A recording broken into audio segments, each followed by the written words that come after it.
5 straight days of gains for Tesla, and our next guest doesn't see that rally ending. Let's bring in Paul Ciana, head of technical research at BofA's Securities. Paul, so the technicals suggest to you that this stock still has room to run from here. Absolutely, they do. Over the last couple of years, Tesla's share price was forming a very nice triangle pattern, which resolved to the upside late last year. And since that peak in late 24, it came back down, retraced part of that, and found a lot of support and formed a smaller bottom pattern that says, you know, the bigger picture upside story is still intact.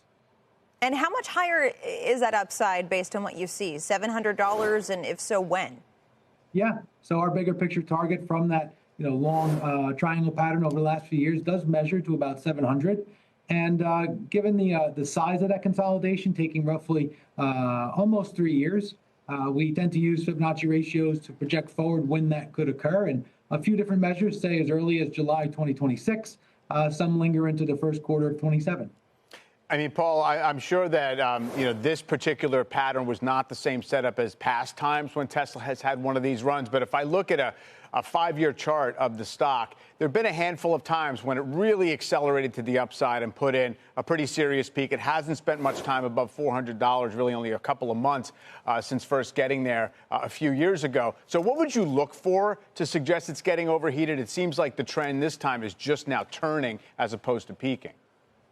Yes. I would agree with that statement wholeheartedly. And I think the first thing we can look for is new all-time highs, right? We're really not in a secular bull market, let's say, for Tesla's share price until it's well past $488 a share, which was the prior peak.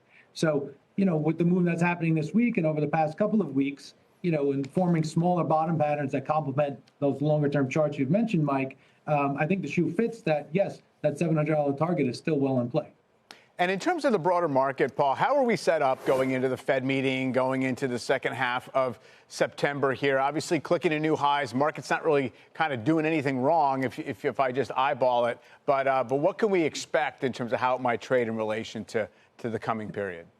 Sure. So we've had upside targets on the S&P this summer of about 6,500 to 6,625. So I see the equity markets in a mature place, having reached these kinds of targets. So one of the things we advocate for is if you are long and have been long, to think about maybe hedging some of those longs in the options market. If you're in the position where you think the S&P is going to 7,000 and maybe that's approximately where it peaks out, well, then you have yourself a very convenient strike price to think about playing with. I'm a little concerned going into the Fed for a couple of reasons, Mike. One, because the last 10 days of September are notoriously and seasonally bearish. They're the worst 10 days in the market for the year. And actually, September 17th is the 10th day before month end. So it's perhaps just a coincidence, but we'll find out if some of the bearish seasonals come back after all. I'm also a little concerned about some of the breadth measures that we track, like the advanced decline line on the NYSE stocks is not broken out to a new high, even though the S&P has.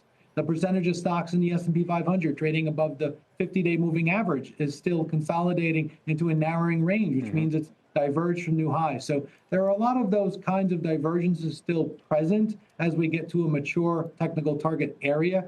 Kind of think about hedging some of those longs and being responsible with that side of the portfolio.